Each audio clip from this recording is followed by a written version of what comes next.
All right. Okay. Jeannie, can you see my screen? Yes. Okay. I'm going to go ahead and click like that. All right. Good afternoon, everyone. Today is April 30th, 2020, and here's your most recent TSJG neighborhood news. So again, when we at the end, when I unmute everyone, if you're not talking, please hit mute. Just remember, if your video is on, we can see you. And if you're unsure if your video is on, unmute yourself and ask us, and we'll let you know. As a reminder, background noises such as television, washing machines, phones ringing, and others in the room, all of that can be heard. So again, make adjustments to your device while unmuted so that you can be heard as well. So here is our COVID update for as of yesterday at 4:30 p.m. For Fresno County, there are a total of 538 confirmed COVID cases. 44 of those are travel related, 206 are close contact, 238 are community spread or unknown, and 50 are under investigation.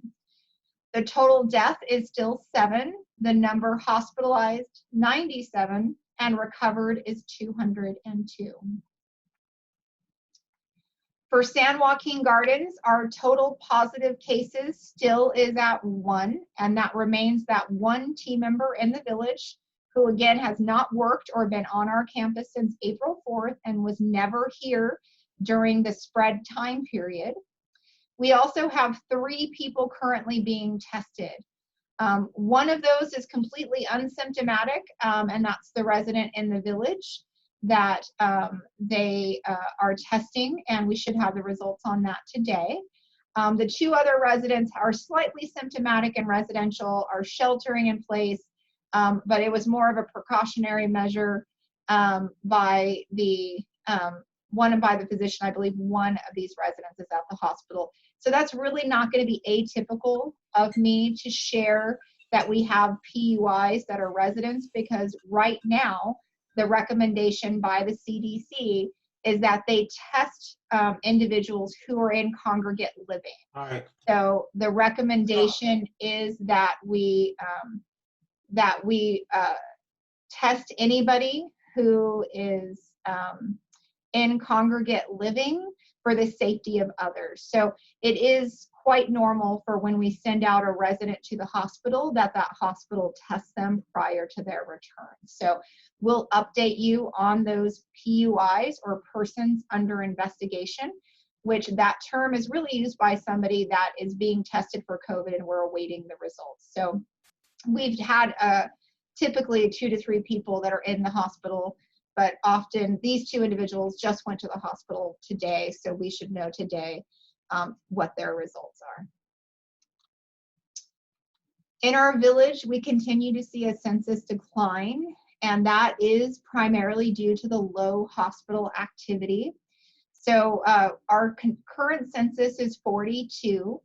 Our total available occupancy is 52. So we are 10 under full occupancy, which is actually higher than what we have been. We have been running at about occupancy of 38 to 40. So 42 is actually higher for us right now.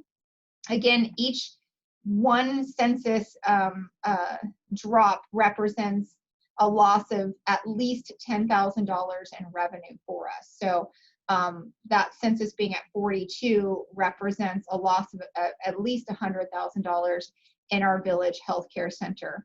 Medicare Part A census is 15, which is our highest payer source.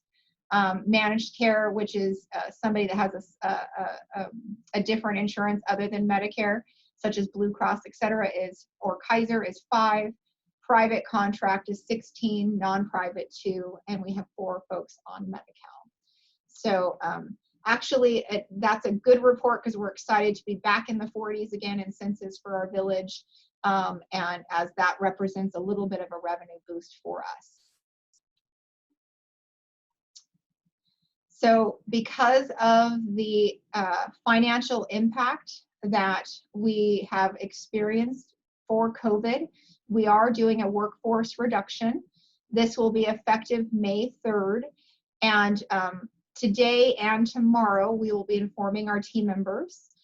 We are doing what we call furloughs, which allows our team members to remain an employee, but for those that are being impacted, still access unemployment benefits, and allows them to retain their medical benefits, et cetera. So I'll go through the details of this on Monday during our call because I need to inform all of the impacted team members today and tomorrow. We're having those individual discussions.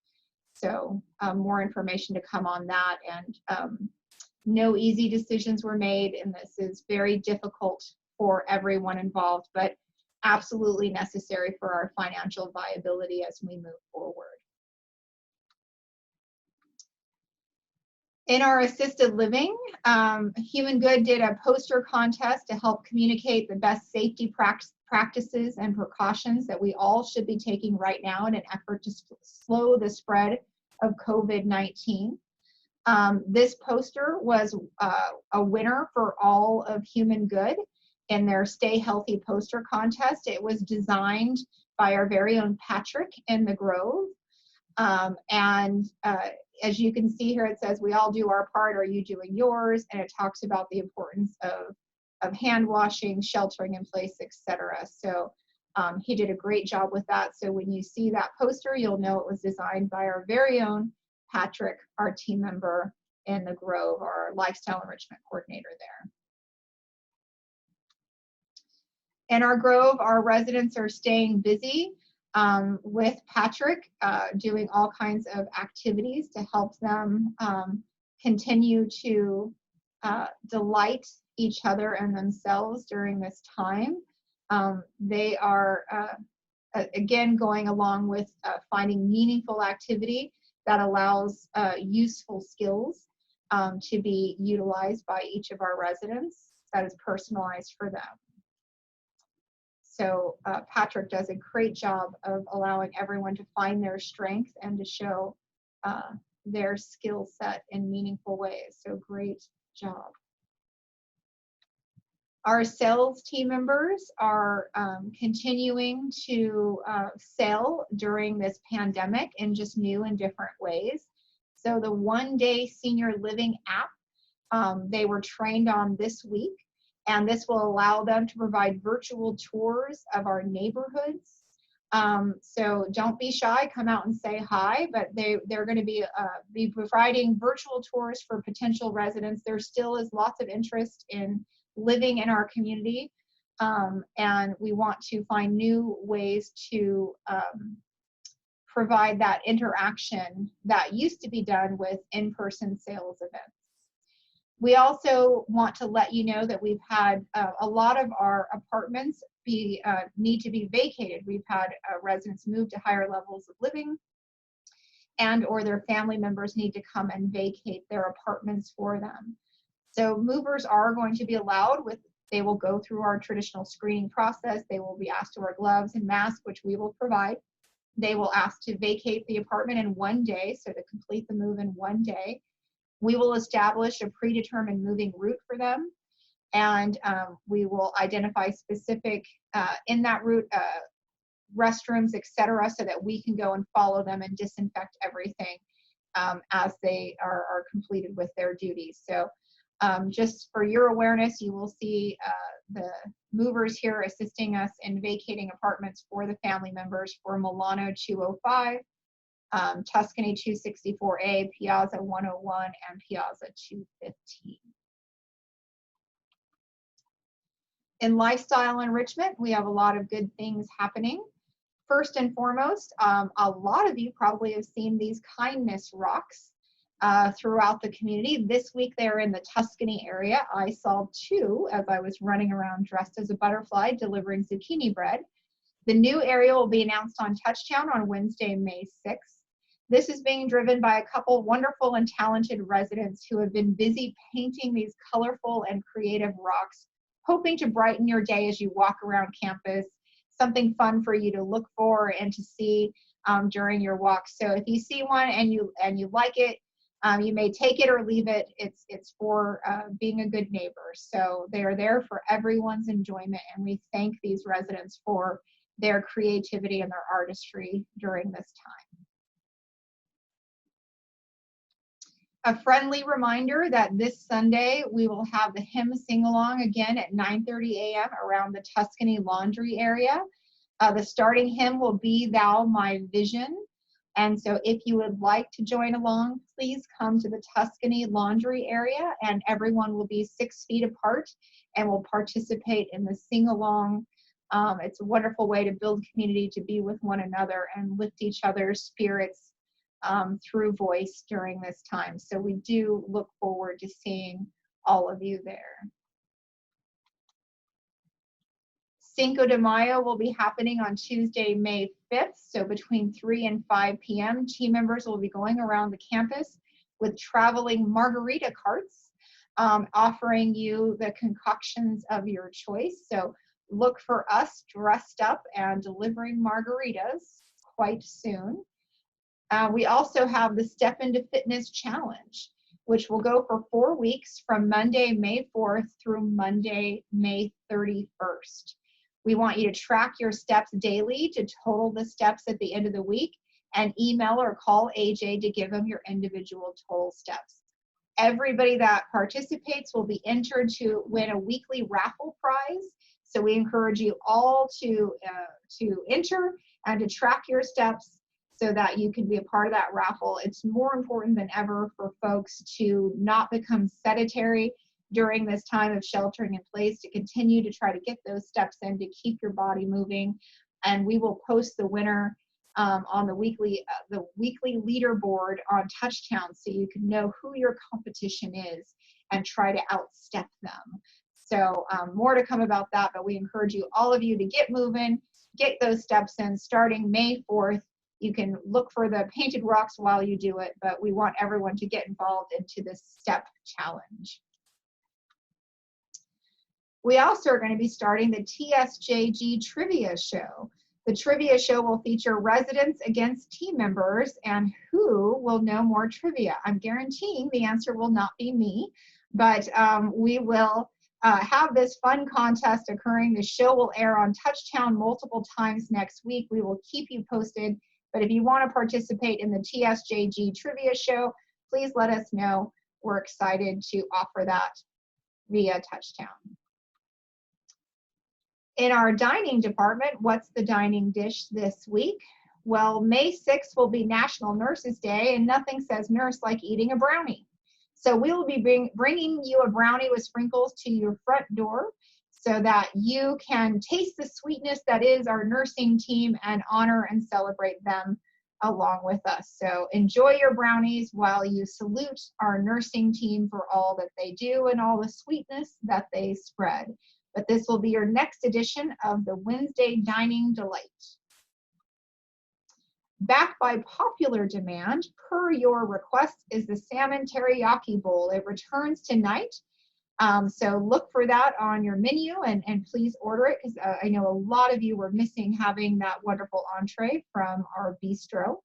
We also want to announce that Chef Jake, many of you remember, was here during the Morrison transition, is an incredibly talented culinary individual, and he is going to be here working with our team, assisting during this transition. So look for some really amazing culinary concoctions from Chef Jake, who will be helping in the back of the house with our dining team. In building and grounds, we continue to have a lot of work done throughout the community. So one thing we wanted to let you know, as you look at the beauty of our grounds that is so bountiful right now, but flowers reduce stress. Research from the University of North Florida shows that something as simple as flowers can help relieve stress. The findings show that people who lived with flowers in their homes, even for just a few days, reported a significant decrease in the levels of stress and improvement in their moods. So take a walk around campus, look at our flowers, reduce your stress, If you want to trim a few to take back to your apartment, nobody's going to stop you. We want everyone to bask in the abundance of the beauty of our campus and the flowers, because they do really improve moods. And also, did you know the color purple has a variety of effects on the mind and body, including uplifting spirits, calming the mind and nerves, enhancing the sacred creative feelings of spirituality. It increases your nurturing tendencies and sensitivity and encourages imagination and creativity. So now the time to lift your moods by looking at purple and see how that affects your body as well. Some of you that live in our Sequoia neighborhood might have noticed that our railings have recently received some serious pampering. A fresh coat of paint has been on our railings, making them look new and beautiful again.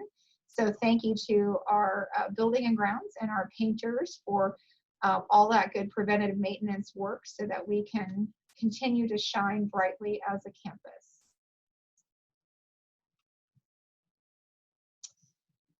So we also, again, want to recommend you that we know that during this time, there's a lot less traffic going in and out of our community. Thus, it's causing some residents to have a dead car battery. We are here to help. If you find yourselves in that situation, please don't hesitate to contact Building and Grounds at 430-8250 or our concierge team at 430-8211 to have maintenance or security come give your car a jump so that you can be on your way. And we would encourage you to take a small little scenic drive once a week or so to keep that car moving and operating during this time of sheltering in place. And just remember that our Building and Grounds team are here to serve our residents in any way that they can. So if you have any need that's not being met during this time, let us know.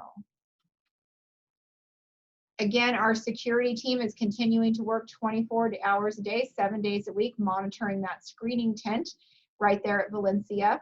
As the summer months become upon us and the heat starts to move its way in, we will be again offering some reprieve from the heat for them through some ventilation. But our hat is off to those team members as they provide this important service to our community, even as the temperature goes up. So that's where we will be receiving all packages for you, screening all essential guests, and making sure to keep our community safe during this time of COVID.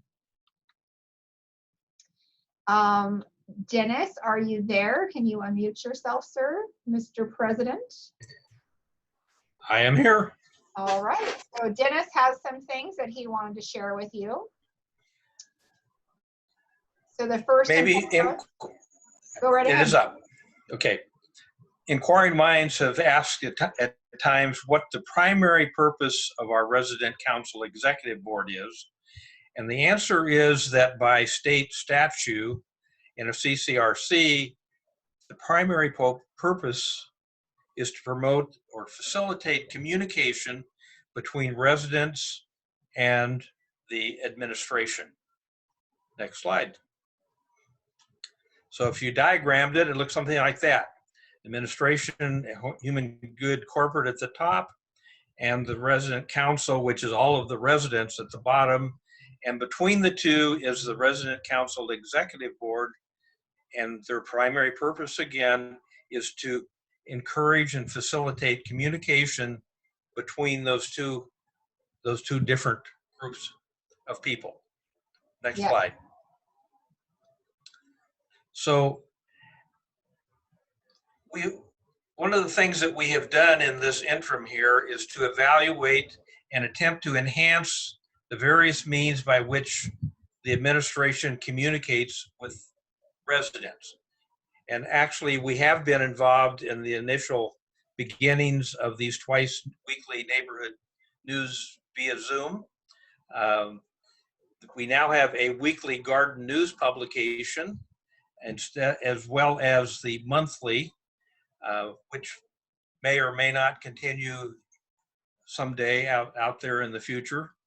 And the third thing is that I think many of you, if you go to Channel 88, will notice that that whole thing has been expanded and refined And quite a bit of that has come as a result of urgings and recommendations from the executive committee. Next. In addition to our primary purposes, there's a lot of secondary purposes that we have accumulated over the years as part of resident council. One of those is the enhancement of our community life here. We fund quite a bit of the activities here, or at least partially fund them.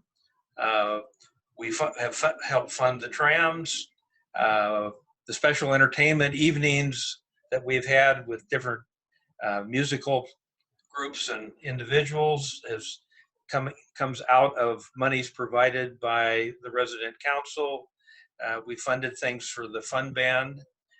And so there's other items that are in there, but those are just few. So we have secondary purposes. But one of the things we've come to realize in the last month and a half or so is that one of our secondary purposes needs to be the encouraging of connectedness between our residents. We're concerned because we know that some of our residents are isolating themselves, and we're afraid that we don't want to see them drop through the cracks during this time when we're forced to socially distance. And so we've been asking ourselves the question, how do we encourage our residents to stay connected to each other during a time of social distancing? Next.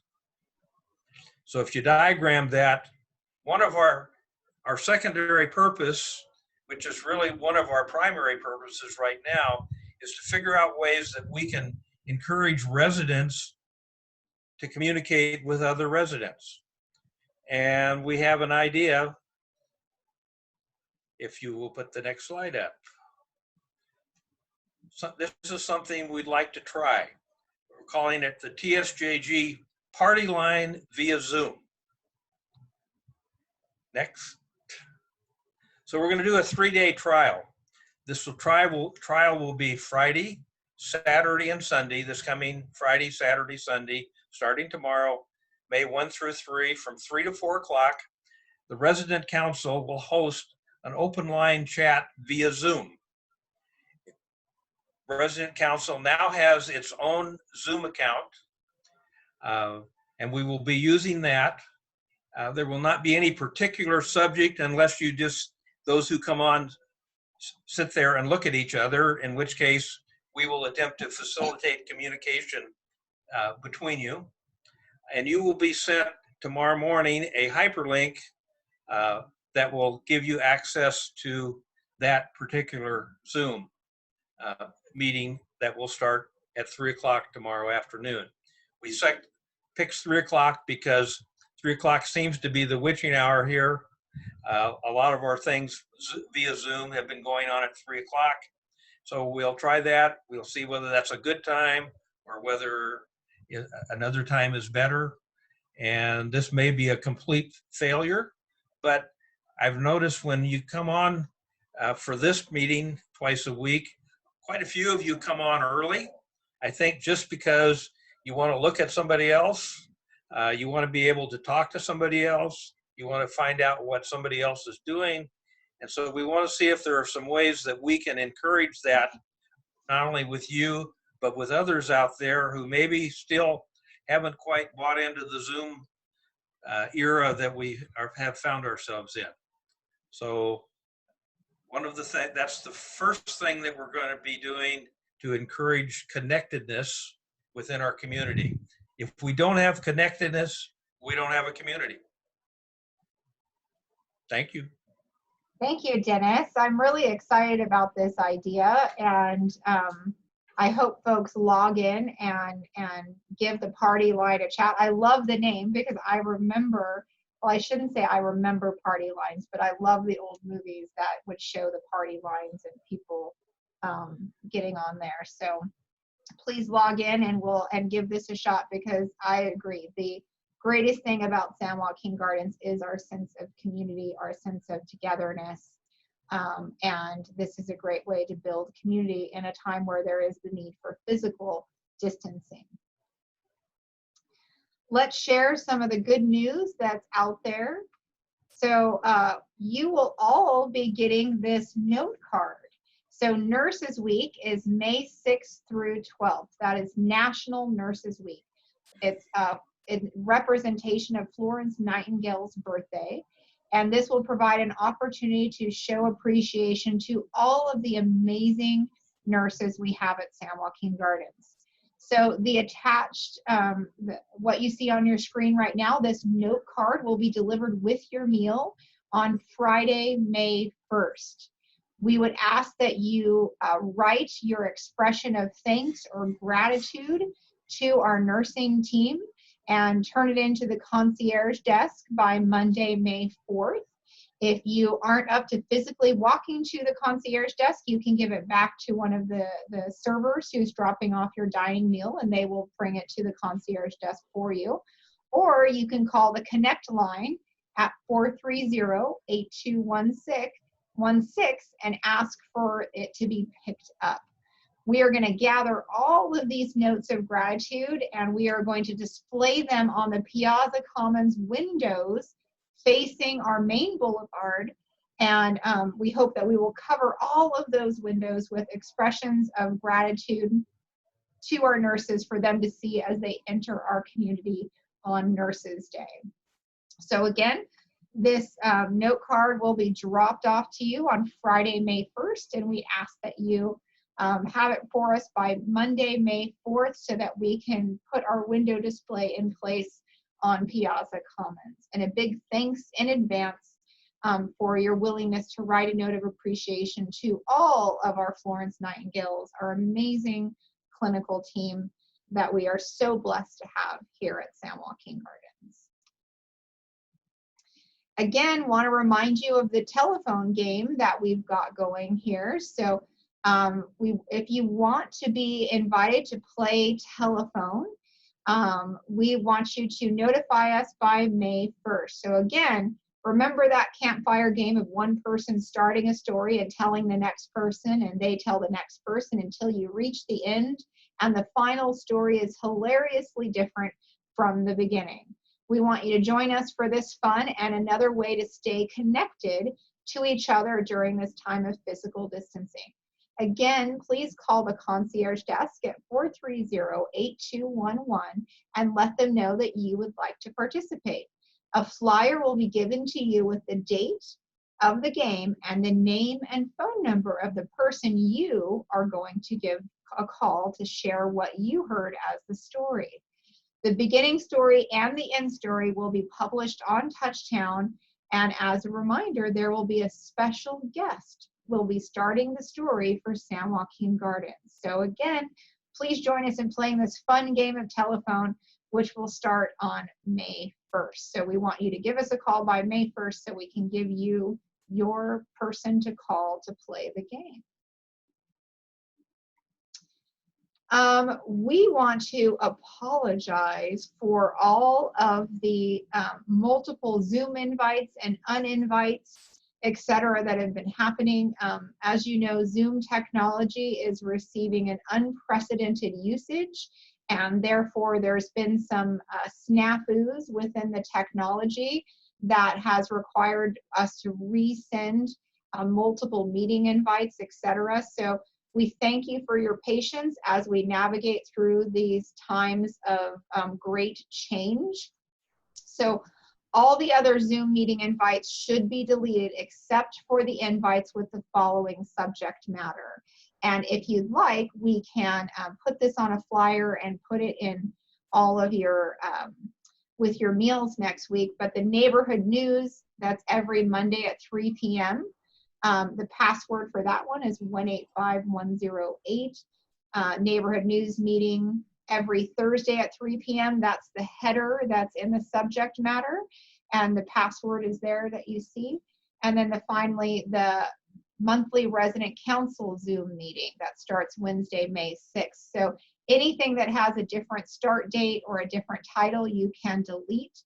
But the new titles, they're there for you, which should be neighborhood news every Monday at 3 p.m. starting May 4th. Neighborhood news Zoom meeting every Thursday at 3 p.m. starting Thursday, April 30th. and the monthly resident council meeting starting Wednesday, May 6th. So we hope that you can click through all of those and clean up your inbox. And again, we apologize for the plethora of email invites from Zoom. We are not sure why it kept sending so many invites and changing, but it should all be corrected now. Dennis, did you have something to say? Yes, yes, go ahead. I just wanted to add that I would appreciate if you would add that party line to that list of ones that they would open. Certainly. So I think what we'll do is go ahead and put that in print, and we'll put that out maybe Monday of next week with here's all the Zoom invites you should look for and the party invite that you should look for that way. And we'll put that on Touchtown as well, sir. Yeah, but those will, that invite will be coming tomorrow morning. Okay. For Friday, Saturday, Sunday. Okay, just make sure that Michelle has that information, and we'll include that on Touchtown and include that on our flyer. Done. Okay. So this, I don't know, I didn't know this was included. So apparently Michelle takes pictures of me when I'm not aware of it, but John Cochran, our CEO, had a birthday. I was asked to dress up in whatever odd attire I had laying around my office, and this is what I could find. So this is what I look like when you don't see me on my Zoom calls. Who is that masked man? Well, it's Jessica Lopez. Everybody's been commenting on how their hair is getting too long and in their face. So AJ and Terry were commiserating about how the longer hair is in. It's all the rage, and they can't wait for it to get their haircuts. A little humor. 30 days, half September, April, June, and November. All the rest have 31 except March, which had a whopping 8,000 days. And I think we can all agree with that. So again, our mantra that we want to share and to embrace, that we can still grow better together even when we're apart. But we do miss being with all of you, and I know you miss being with each other as a community during this time of physical distancing. So we can still be social and still be together, which is why I love the party line idea, because we need to physically distance for our safety, but that doesn't mean that we need to be socially apart. So I'm going to go ahead and stop sharing my screen and open it up for questions and comments. So one moment while I stop sharing, and I'll stop recording.